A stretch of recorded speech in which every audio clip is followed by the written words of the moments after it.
Binabalakuba ka ba? Putang ina mo ka ba? Gago ka ba? Ukinang ina mo ka. Alam mong kalbo ako, tatanungin mo ako. Kung binabalakuba ka, kung putang ina mo ka. Putang ina mo ka, ibablock kitang gago ka. Putang ina mo ka. Huwag kang tarantagot gago, putang ina mo ka. Ang ina mo kang pangit-pangit mo na nga. Ang tanga-tanga mo pag tumanong. Putang ina mo ka.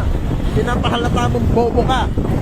Ha? Saksakan mo ng pagkatanga. Putang ina mo ka. Ha? Binabalakubak mo ang kalbo? Binabalakubak mo ang kalbo? Ang ina mo to.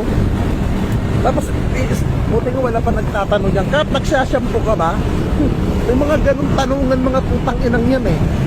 Tapos may magtatanong na, kalbo ka ba sa personal? Putang ina mo ka. Putang ina mo ka. Putang ina mo ka.